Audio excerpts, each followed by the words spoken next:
Hey YouTube, hope everybody's doing well. Brother John here, third proverb, modern deism. Was in a room yesterday and in Stickam, and we are discussing the flood. Flood, according to the story in the Bible, with Noah, and we were talking about whether it happened or not. Is the story true or not? There seems to be other stories of the flood,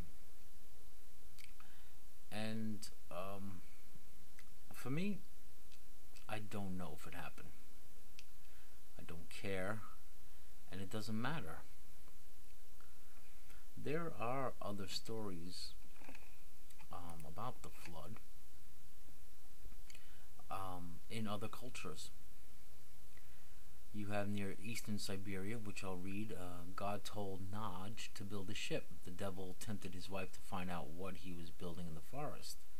When the devil found out, he destroyed by night what Naj built by day, so the boat was not completed when the flood came. God was forced to send down an iron vessel in which Naj, his wife and family, and all kinds of animals were saved. In Hindu, Manu, the first human, found a small fish in his wash water. The fish begged protection from the larger fishes, in return for which it would save Manu. Manu kept the fish safe, transferring it to larger and larger reservoirs as it grew, eventually taking it to the ocean. The fish warned Manu of a coming deluge and told him to build a ship. In Zoroastrian, Yima, under divine superintendence, reigned over the world for 900 years. As there was no disease or death, the population increased so that it was necessary to enlarge the earth after 300 years. Yima accomplished this with the help of a gold ring and gold inlaid dagger he had received from Ahura Mazda, the creator. Enlargement of the earth was necessary again after 600 years. When the population became too great, after 900 years, Ahura Mazda warned Yima that destruction was coming in the form of winter, frost, and subsequent melting of the snow. He instructed Yima to build a vara, a large square enclosure in which to keep specimens of small and large cattle, human beings, dogs, birds, red flaming fires, plants, and foodstuffs, two of every kind. The men and cattle he brought in were to be the finest on earth. Within the enclosure, men passed the happiest of lives, with each year seeming like a day.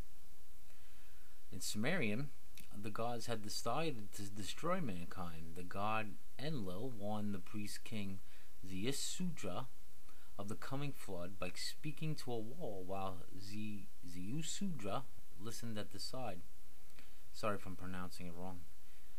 He was instructed to build a great ship and carry beasts and birds upon it. So there seems to be many stories of the flood throughout the ages, and the other problem I have with the account in the Bible is that it is accounted for in Exodus. It's apparently written by Moses, but many scholars, and there is reliable proof that the first 5 books were written by various authors, maybe 4 or 5. Indications of this is that Moses is spoken of in the third person, speaks of his birth, his death, and even where he's buried. So how could a book by Moses obviously talk about his own death and where he was buried? We also have no evidence that even Moses existed. Any writings about Moses was not made to maybe 200 years BC. We have the Old Testament. That time, I think those books were written about 1500 BC. So hundreds of years gone by before even the accounts, the accounts by Moses, quote unquote, is even written down. My belief is always that I see that people interpret things to be by God. There was cultural influences, how how they interpreted certain things to happen according to their gods and their practices at the time and the surrounding cultures. There's a website I'm going to link you to. I'll give you a number of flood stories that happen around the world. And a perfect example is even today we celebrate, well, not celebrate, but it's an anniversary of 8 years of 9/11. And when 9/11 happened, there were many equating this to God's wrath. I think you had Pat Robertson even saying this was God's wrath upon the gays and the immorality in America. So to this day, bad things that happen are equated to God doing it. It just amazes me, despite the science that we have.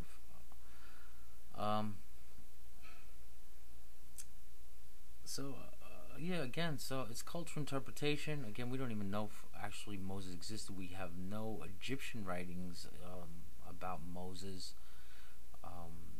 Things written about him were many years later. We have no archaeological evidence about Moses existing. So, never mind the story of Noah and his family. Someone did bring up a good point, though, in the room. William Cardinal brought up a point about was a story of redemption, and that is the basic theme of the Bible. It's God redeeming mankind to Himself. Unfortunately, there's all different interpretations, whether taken literally, metaphorically, or whatever. That's what causes all the divisions. I myself do believe in a God and a Creator, and I'm sure some of these stories have some truth in them. So, just my thoughts. Look forward to reading your comments and listening to your videos. Take care, everybody, and God bless.